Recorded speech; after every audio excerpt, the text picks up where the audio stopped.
Welcome back. Judge Jonathan Heher and Kamishni Pillay, Chair and Evidence Leader of the Higher Education Fees Commission, is briefing the media. Let's go live. The whole context has been laid. Now, the evidence leaders have laid out a plan. We know how many days we wish to sit. We know what subject matters we are going to deal with at each stage. And that will bring us to a timeline which was specifically requested from the President when we had worked out the schedule, to the end of April, end of April or May, I'm not sure which it is, and then we will have 2 months to submit the report. And the report must be submitted by the end of June. Now, can we bring that forward? It depends on what the evidence leaders find is available by way of evidence. They may advise us at a certain stage that they wish to accelerate the process. But at this stage, there is a set timetable, which I am not prepared to interfere with because I am being advised by the evidence leaders in that regard.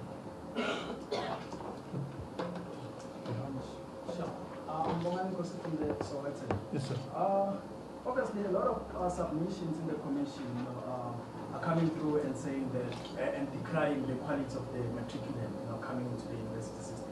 Are you not finding it prudent, to call in the Department of Basic Education, to sort of engage it on this specific, question of quality of the matriculant? I must say that the participants have been fairly reluctant to criticize other levels of education. There has been a suggestion that basic education can be improved and that it needs to be improved. But it's not the function of this commission, and we don't have any, what shall I say, our powers don't extend to investigating basic education. We may be told that what comes to the doors of the university is perhaps not as well educated as it can be. And we do know for sure that the universities are virtually all of them putting in place bridging programs to assist the students who come out of schools. But that is at this stage where we have been taken to, and nobody has asked us to go further. And although it is a concern to us that basic education may not be as good as it ought to be, there's very little we can do about it, because we have to provide or we have to look at the funding position on the basis of what we have. Judge Anton Meyer from Pretoria FM. My question relates to the point you just made about the powers of the Commission. Can the Commission, you could just say there's countries that are already providing fee-free education to university students. Can the Commission look at the funding models?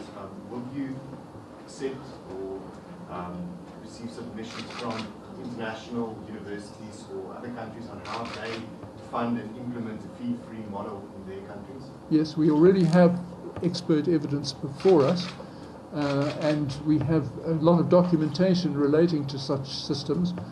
Very few countries, except perhaps some of the Nordic countries, have totally fee-free education. Almost all work on some sort of repayment basis. But we will look at all of these, and we certainly will not wind up the Commission until we've done so. Sorry, Chairperson.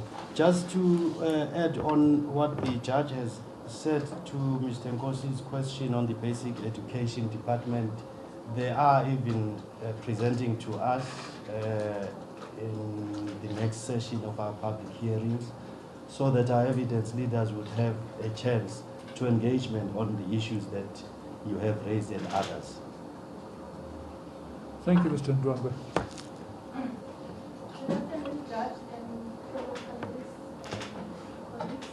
My name is Zinel Mana. I'm from the College of Education at the University of South Africa.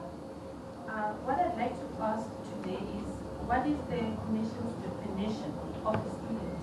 And does your definition include postgraduate students, postdoc students, and lifelong learning students?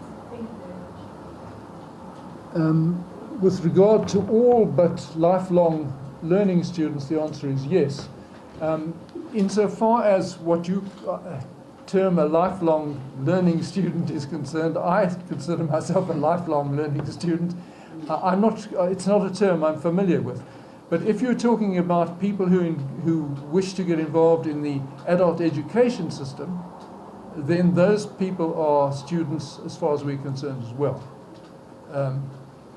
We are interested in all the persons who would attend university, would attend the technicons or the technical colleges, and all those who will attend community colleges, which would include persons, I assume, who are lifelong learners.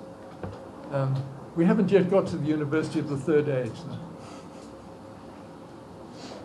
Just as a last question, Judge, Tony again from ENCA.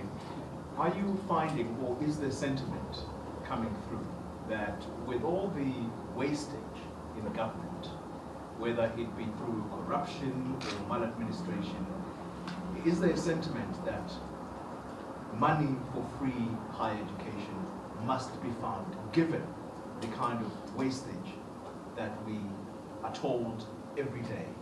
And if so, how strong is that sentiment coming through? The answer is yes. But I can't express a view as to the strength of the sentiment. It is a sentiment that has been put to us by several presenters. And no doubt, if we were to listen to have the views of the students, we would hear it from them as well.